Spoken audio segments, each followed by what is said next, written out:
My name's Tim Glenn, delivery sales rep for XPO Logistics. Dr. Brenna Brucker, emergency medicine doctor at Lexington Medical Center. I'm Michaela Pilar Brown. I'm the interim executive director of the 701 Center for Contemporary Art. Deniece, program coordinator for NAMI, South Carolina. Hi, I'm Greg Padgett, team member at smallSUGAR and UofSC. Kaitlin, community manager here in the Lowe's Foods of Columbia. Edward Langford, I'm an environmental tech at Still Hopes. Rayner, and I'm the music teacher here at Pontiac Elementary School. Andrew Fowler, and I'm a senior paramedic with Richmond County EMS. Helena Tupas, I'm the nurse manager for Prisma Health. Business definitely took a hit once COVID started, but we've done a great job of finding ways around COVID and somehow still giving back to the community, which is one of our main things that we pride ourselves on. We've had to get real creative about how we're reaching out to our communities. Having to wear masks, and we're a lot more vigilant about our personal protective equipment. It also has changed because the decontamination process after the fact, just so we can make sure the back of the truck is clean and as disinfected as possible in between patients. A lot of things have changed since COVID, in the classrooms especially. Number one, I don't have a music classroom right now. I'm having to travel in a cart into all the classrooms that are here on campus. And we also have students who've chosen to stay home and do e-learning.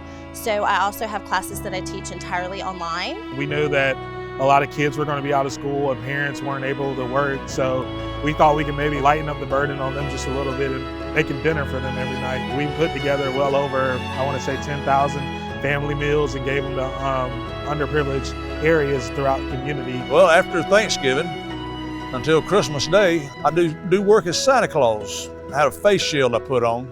You got to see the smile on Santa's face when he's holding your child. The biggest challenge that I found is trying to make people understand that they need to abide by the regulations. 701 Center for Contemporary Art was able to shift their funding to support artists directly affected by the pandemic. So we had a series of workshops and residencies over the summer that funded local artists who were directly impacted by COVID. It's been a lot more nights, a lot more weekends. We've been working extra shifts. So it's been really hard on us all and on our families, but it's been really great seeing the support from the community. Most of our presentations were in person.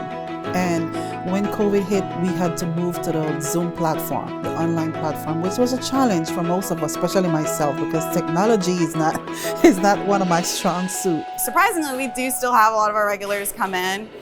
They've been great about wearing their masks and wiping the carts down, bringing their own bags in, and really cooperative.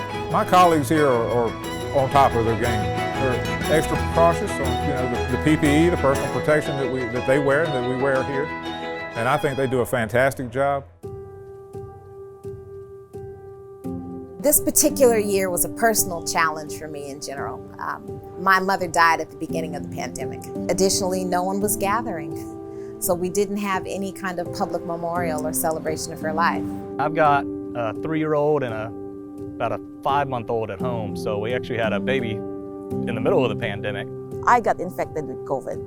It made me truly understand what it feels like to become a patient with COVID. There is the loneliness because you are by yourself. It made me understand what families would feel, how the patient would feel. Personally, I'm a person of high risk, so I've had to limit, I'm not in my church choir right now, and that's been very difficult. I have 2 young nieces and a young nephew that I've not been able to visit in a year. I'm diagnosed. I'm living with a mental health condition as well as my daughter.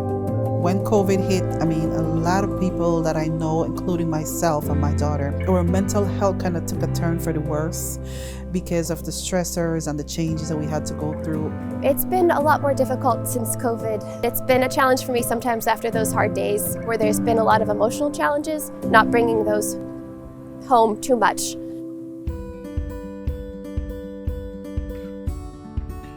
I think if there's one thing I can tell the public, definitely is to make sure you're wearing your mask. Pay more attention to your mental health and seek help if you're noticing any of these warning signs. I would go out and tell people take time and effort to invest in yourself and just enjoy what you're doing, embrace this moment and be creative. Just to be kind, because at the end of the day, anyone that's working in an essential field, even if it's be it grocery or the medical field. Support artists, They need you now more than ever.